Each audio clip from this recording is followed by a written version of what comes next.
Saya seorang mahasiswa semester awal dan pengamat menikah muda. Doakan saya agar dimudahkan dan segera bertemu dengan jodoh saya. Masya Allah. Kalau ingin bertemu jodoh, jangan selalu jadi pengamat. Nah, ini pengamat menikah muda tapi tak dapat jodoh. Cara mendapat jodoh itu bukan mengamati, tapi berikhtiar untuk mendapatkannya. Ya, kenali, ta'aruf, cari sesuai dengan ukuran Nabi. Tak kenal maka ta'aruf, bukan tak sayang. Tidak semua kenal itu mesti sayang. Bapak kenal dengan istri tetangga kan tidak harus sayang. Tak kenal maka ta'aruf, tak tahu maka berkenalan. Cara ta'aruf yang baik untuk mencari jodoh banyak dari Nabi. Tunkahul mar'atu li arba'in. Kalau ingin cari jodoh perempuan itu lihat pada 4 halnya. Perempuan ke laki-laki juga demikian, lihat 4 halnya. Pertama, li jamaliha, jamaliha. Ingat, bukan jamil, bukan jamilah, jamal. Kalau jamil ganteng, lihat gantengnya.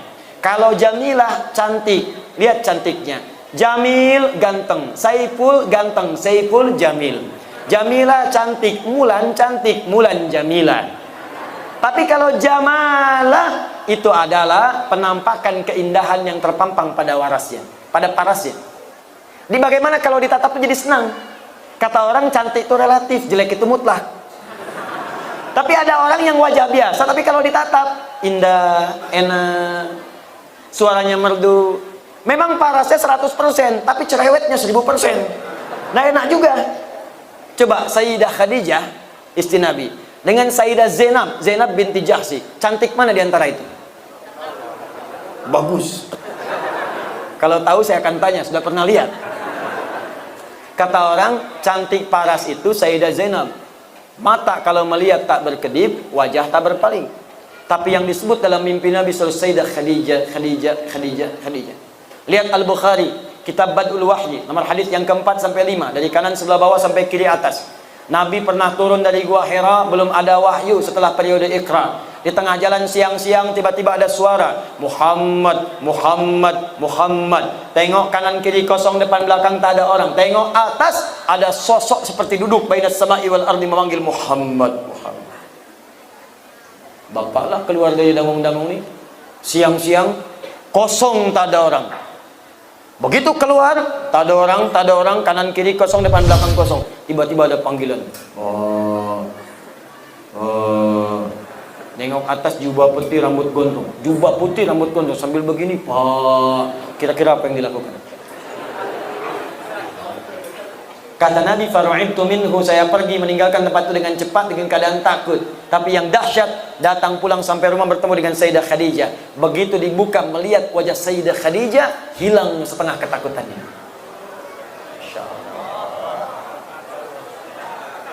Jika dia ditatap, maka damai hatimu, kata Nabi. Calon istri yang baik ketika dilihat Sayyidah Khadijah, baru lihat wajah istri, masalah hilang. Setengah masalah hilang. Apa kata Nabi? Dathiruni, dathiruni. Di riwayat lain, zammiluni, zammiluni. Selimuti saya, selimuti saya. Saya khawatir. Dibawa, digandeng, masuk ke kamar, diselimuti. Keluar kalimat yang indah. Zaujil karim, bermakna, sayang, engkau itu orang baik. Engkau menyambung silaturahim. Engkau senang memberi. Engkau orang baik dalam kehidupan. Engkau tak punya musuh. Tanamkan dalam jiwamu yang paling dalam. Aku akan bersamamu dalam suka dan duka. Seketika hilang masalahnya, turun malaikat yang tadi membawa surah Al-Mudaththir, surah ke-74. Ya ayyuhal mudaththir, qum fa'anzir. Itu asbabun nuzulnya tadi. Jadi sekarang bagaimana caranya? Masya Allah, Bu, pulang ke rumah, pastikan suami lihat ibu, hilang masalah. Pulang dari kantor, pulang dari pasar, ada masalah di pasar, nyampe rumah, assalamualaikum, waalaikumsalam, dengan suara istri, alhamdulillah tenang.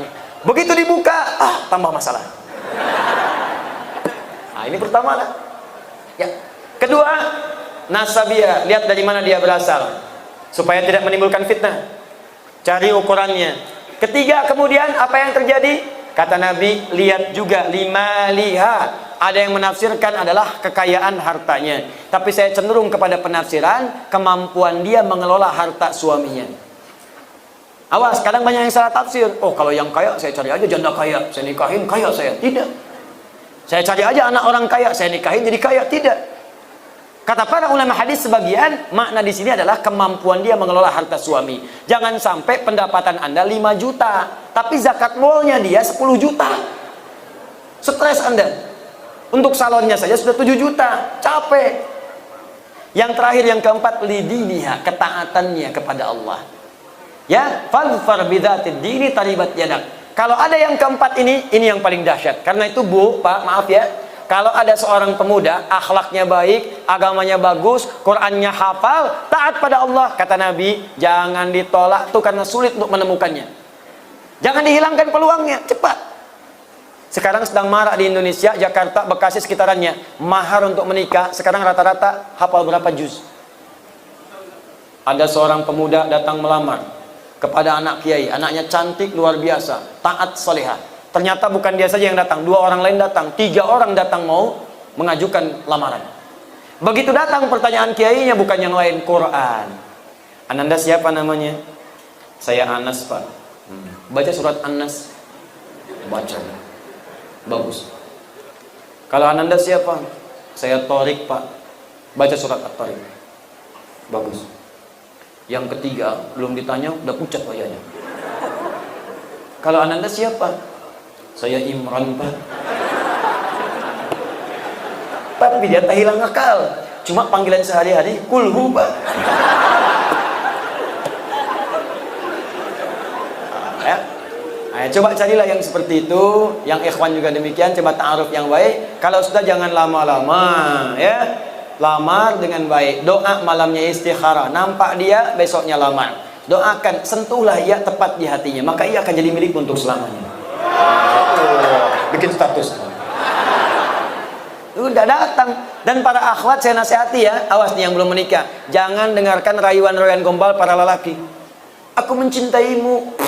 Jangan dipercaya. Katakan padanya, buktikan cintamu dengan menuliskan namaku di buku nikah kita. Catat.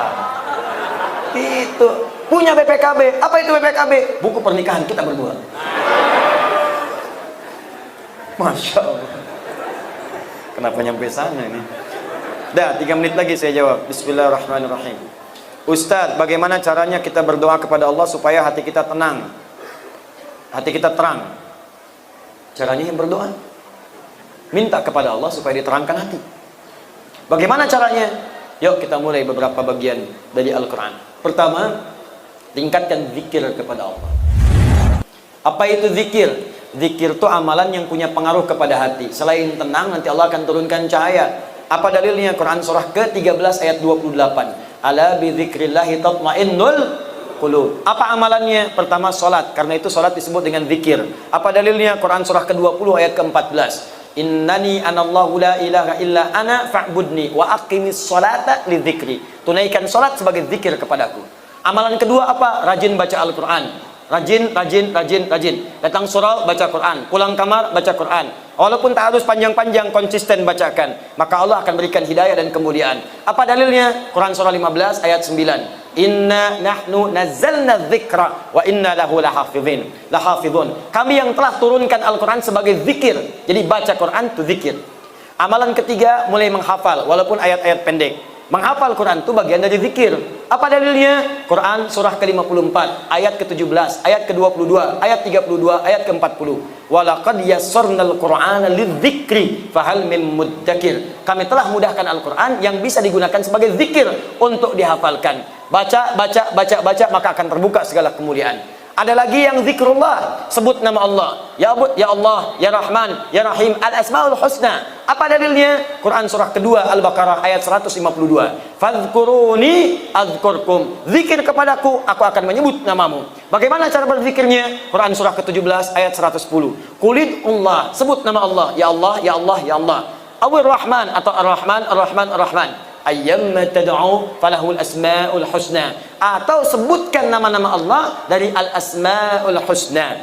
Terakhir, sebut dengan kalimat thayyibah. Subhanallah, alhamdulillah, Allahu akbar. Hadis Muslim dalilnya, nomor hadis 571. Apa dalil Qur'annya? Quran surah keempat ayat 103. Fa idza qadaitumus salata, jika Anda selesai menunaikan salat, fadhkurullaha.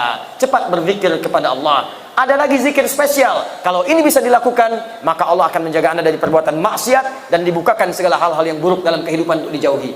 Apa zikirnya? Istighfar sebelum subuh.